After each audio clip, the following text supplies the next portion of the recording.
फिर से ब्रेक के बाद बुलेटिन में आपका 22 नवंबर को विधानसभा का स्थापना दिवस है। स्थापना दिवस के मौके पर समारोह का भी आयोजन किया जा रहा है। इस मौके पर विधानसभा अध्यक्ष रविंद्रनाथ महतो से बात की न्यूज 11 भारत के सहयोगी विपिन ने।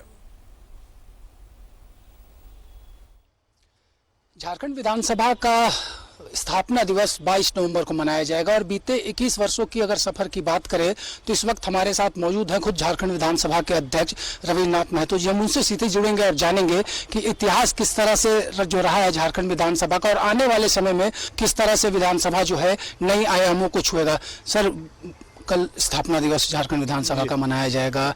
बीते 21 वर्षों के सफर को अगर देखें तो क्या आकलन करते हैं?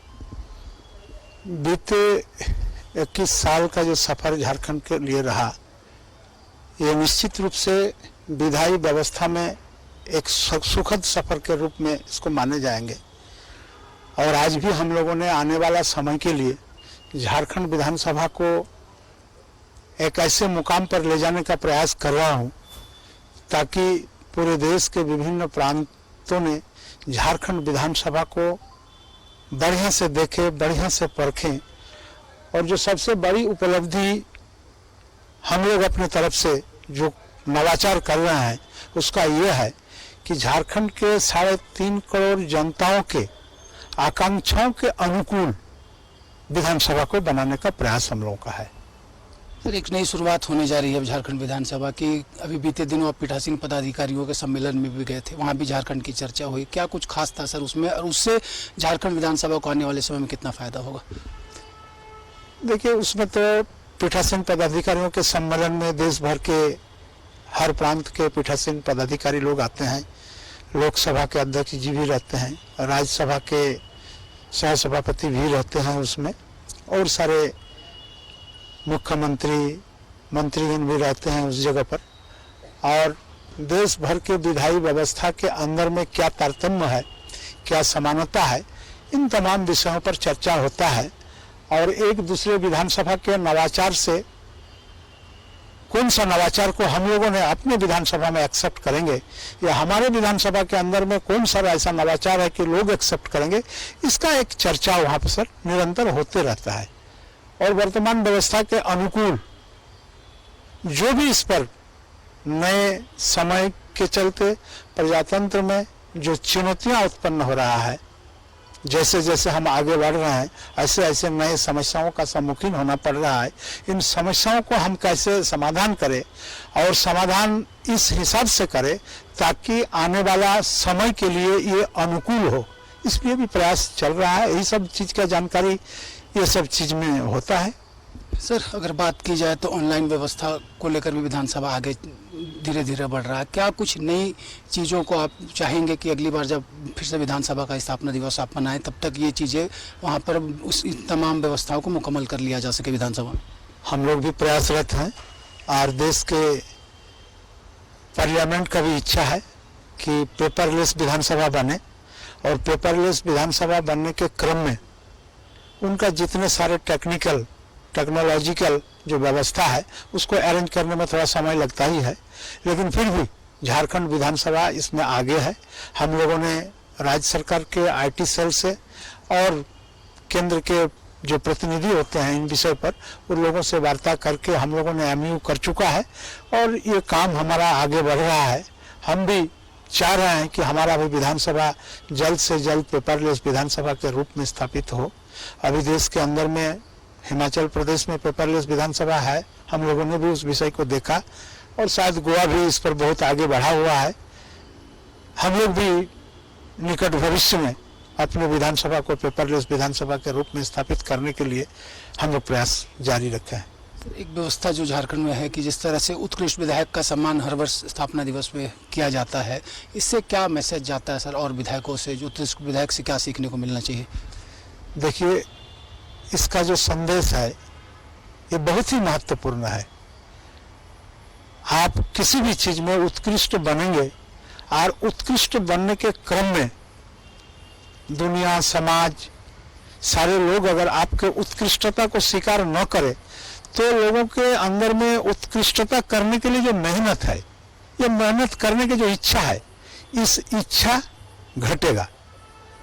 इसलिए इस इच्छा को और बलवती बनाने के लिए, इसमें और ताकत देने के लिए इस तरह का व्यवस्था हम लोगों के पहले विधानसभा में जो थे उन्होंने किया है कि भाई, और दूसरे माननीय सदस्य भी उत्कृष्ट विधायक बनने के लिए कौन कौन चीज करना पड़ता है, हमारे संसदीय आचरण कैसा होगा, संसदीय व्यवस्था के बारे में आप कितने जानकार होंगे, हमने जन समस्याओं को विधानसभा के अंदर में कैसे धारदार तरीके से उठाएंगे ताकि जन समस्याओं को समाधान होगा, इसका कौन सा तकनीकी होगा, इन तमाम विषयों पर हम लोग चर्चा करते हैं। और चर्चा करने के बाद हम लोग इस उत्कृष्ट विधायक को चुनते हैं और चुनने के क्रम में बाकी माननीय सदस्यों के अंदर में भी ललक पैदा होता है कि मुझे भी उत्कृष्टता प्राप्त करना है, और लोग भी अपने संसदीय व्यवस्था के प्रति आस्था भी रखते हैं और संसदीय आचरण को भी अपनाने का काम करते हैं। और आने वाला समय में विधानसभा में अगर ये प्रवृत्ति अगर हो तो निश्चित रूप से विधानसभा को इसमें बहुत लाभ पहुंचेगा।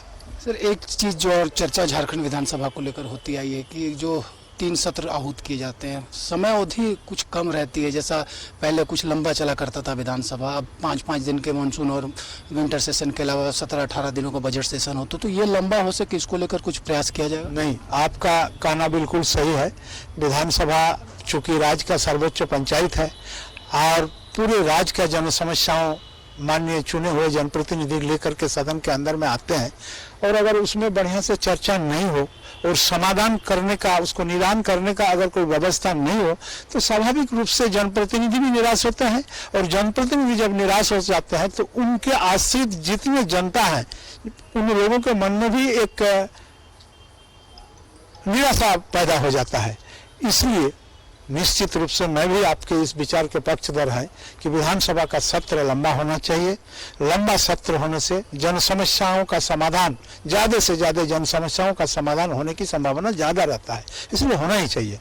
मैं आपको बता दूं, पिछले बार चूंकि हम लोगों का एक भी सेशन छोटा नहीं था, निर्धारित जो नियम है उसके नियम के तहत ही हम लोगों का विधानसभा का सत्र आहूत होता है। हम लोग उस हिसाब से कार्य दिवस भी उसी हिसाब से हम लोग रखते हैं। लेकिन पिछले बार कोरोना के चलते हम लोगों को बीच समय में नहीं, अंतिम समय में कई बैठकों को स्थगित करना पड़ा, उसका आकार को छोटा करना पड़ा, और बाद में भी विपरीत परिस्थिति होने के बावजूद भी कोरोना प्रोटोकॉल का सारा नियम कानून को पालन करते हुए भी हम लोगों ने विधानसभा को सफल रूप से चलाने का काम किया। बतौर विधायक भी आपने सदन में पार्टिसिपेट किया, अब आप खुद स्पीकर भी हैं, तो जिस तरह का जो माहौल बीते कई दिनों में सदन के अंदर में देखने को मिला था, तो ऐसे में ये जो स्थापना दिवस का मौका है, तो क्या मैसेज आप देंगे पक्ष चाहे विपक्ष के जो विधायक है जिसके आप कस्टोडियन है वहाँ? मैं तो सिर्फ एक ही संदेश सारे लोगों को देना चाहेंगे कि जब हमारा कार्यकाल 5 साल होता है, 5 साल यानी 60 महीना का कार्यकाल होता है, और जनता बड़ी उम्मीद के साथ, बड़ी आशा और आकांक्षा के साथ जनप्रतिनिधि को जद्दोजहद के साथ जिता करके सदन के अंदर में भेजते हैं, और सदन में आने के बाद उसी जनाकांक्षा अगर पूर्ण नहीं हुआ तो आने वाला समय में जनप्रतिनिधि और व्यवस्था पर प्रश्न उठेगा।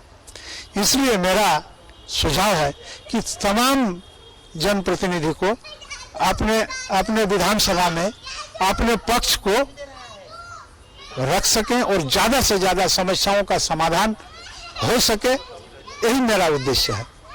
विधानसभा स्थापना दिवस के मौके पर हमने बातचीत की राज्य के विधानसभा अध्यक्ष से, जिन्होंने स्पष्ट तौर पर कहा है कि बहुत जल्द झारखंड विधानसभा भी पेपरलेस होगा, और किस तरह से जो 3 सत्र आहूत किए जाते हैं उसमें कार्य दिवस ज्यादा से ज्यादा अगर हो सके तो राज्य के जो जनप्रतिनिधि हैं वो जनहित के मुद्दे ज्यादा से ज्यादा सदन में उठा सकेंगे। सहयोगी राजेश के साथ विपिन उपाध्याय।